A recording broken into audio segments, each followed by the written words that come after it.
मैं साहिवाल का रहने वाला हूँ। एक दिन नंबर पर कॉल करते करते मैं गलत नंबर पर कॉल कर बैठा। जब कॉल की मैंने तो आगे से एक लड़की बोली। उसकी आवाज़ सुनकर मुझे उसकी आवाज़ बहुत पसंद आई। मैंने फ़ौरन से उसके व्हाट्सएप पर मैसेज किया, लेकिन उसने मुझे कोई जवाब नहीं दिया, ब्लॉक कर दिया। लेकिन कुछ दिन बाद उसने मुझे मैसेज किया, मैं उससे बात की, मगर वो बार बार ब्लॉक कर देती थी। कभी मैसेज करती तो कभी ब्लॉक। कुछ दिनों तक ऐसा ही हुआ, लेकिन फिर हम रोज़ बात करने लगे। मुझे उससे मोहब्बत होने लगी थी। फिर हम आए रोज़ घंटों घंटों बात करते। मेरे दिल में उसके लिए बहुत मोहब्बत हो गई और उसके दिल में भी मेरे लिए बहुत मोहब्बत हो गई। फिर हम रोज़ बातें करते थे। अगर कभी टाइम मिलता तो दिन को भी बात करते।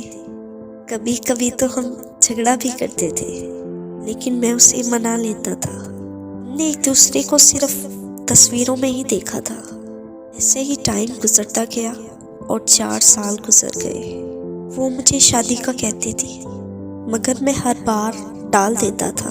वो कहती थी कि मैं घर वालों से बात करती हूँ शादी की, क्योंकि मैं नहीं चाहता था कि मैं उस पर बोझ बनूं। क्योंकि मुझे कैंसर है, मैं उससे शादी कैसे कर सकता था? मैं अपनी ज़िंदगी को कैसे धोखा दे सकता था? उसकी ज़िंदगी खराब नहीं कर सकता था। फिर ऐसे ही एक दिन हम दोनों में लड़ाई हो गई।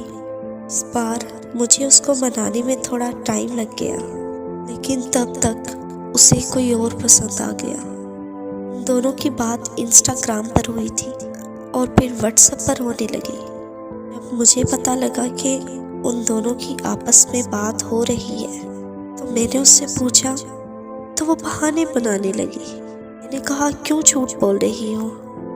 तो मुझे कहने लगी कि तुमने कौन सा मुझे शादी करनी है, वो मुझसे शादी करेगा, और कहा कि मैं भी उससे प्यार करती हूँ। फिर मैंने बताया उसको कि मैं कैसे शादी कर लूँ तुमसे, मुझे तो कैंसर है। उसने कहा, देर कर दी तुमने बताने में। अगर तुम मुझे पहले बताते तो मैं कभी तुमसे प्यार ना करती, और अब मैं उससे प्यार करती हूँ, उसी से शादी करूँगी। अब वो मुझे छोड़कर चली गई। उसने हमारे 4 साल का प्यार 2 महीने में भुला दिया और किसी और से मोहब्बत करने लगी।